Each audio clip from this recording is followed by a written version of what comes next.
the possibility of justice and real economic growth for the Venezuelan people. Can you address, were you surprised at all by today's action? Were you given a heads up? And can you address reports from Venezuela that some of the military officials that were supposed to support Guaido actually backed away when it was moved a day earlier? I'll just say we feel very well informed about what's going on, and the point I was making a moment ago by naming specifically the Defense Minister, Vladimir Pedrino, the Chief Justice of the Supreme Court, Mikel Moreno, and the Commander of the Presidential Guard, Hernandez Dala, as is well known to the opposition all across Venezuela, they committed to support ousting Maduro, and it's time for them now, if the Cubans will let them do it, to fulfill their commitments, and it's time for the rest of the military to show what their own families believe ought to happen, and that's Maduro needs to go. Yes, thank you so much. My question is, if actually Maduro forces fire against the people in Venezuela, Guaido's forces, will the United States send troops or act in any, use any kind of military action at this decisive moment? Yeah, well, as I've said, all options remain on the table. I'm simply not going to be more specific to that, but recall that right at the beginning, 3 months ago, we said that it would be a big mistake for Maduro and those supporting him to use force against innocent civilians. We feel very strongly about it. We felt that way then. We feel that way now.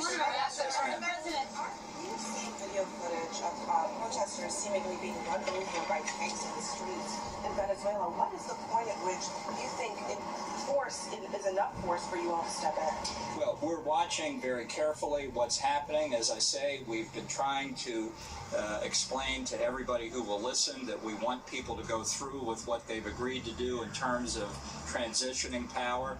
I don't doubt that there are colectivos, these motorcycle gangs organized by the Cubans, and I don't doubt there are some in the Venezuelan military itself who don't view the lives of their fellow Venezuelans highly. We don't know exactly what the command structure is now, other than probably it reports to Havana.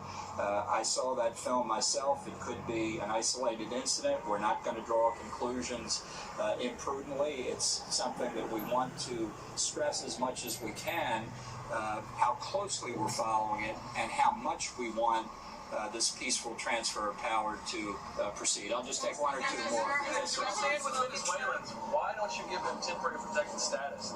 I'm sorry, I can't. If you stand with Venezuelans, why isn't the U.S. giving them temporary protected status here? Look, we have that question under review. Obviously, our hope is that we can get a change in the regime in Caracas as soon as possible so that Venezuelans can return and help rebuild their country. We don't want to send anybody back into what is now obviously an even more dangerous situation, and that's the policy we've been pursuing. Yes, ma'am. Have you or the president spoken with Juan Guaido, and given the sort of influence of the Russians here, has the president spoken with or plan to speak with Putin? Do you plan to speak with your Russian counterpart? Well, I'd rather not get into those kinds of conversations. I can tell you we've made it clear to Russia in both public and private statements throughout this that we regard the actions that they've taken in Venezuela as something that we regard with the utmost seriousness, and particularly now when innocent Venezuelan civilian lives are on the line, we expect the Russians not to interfere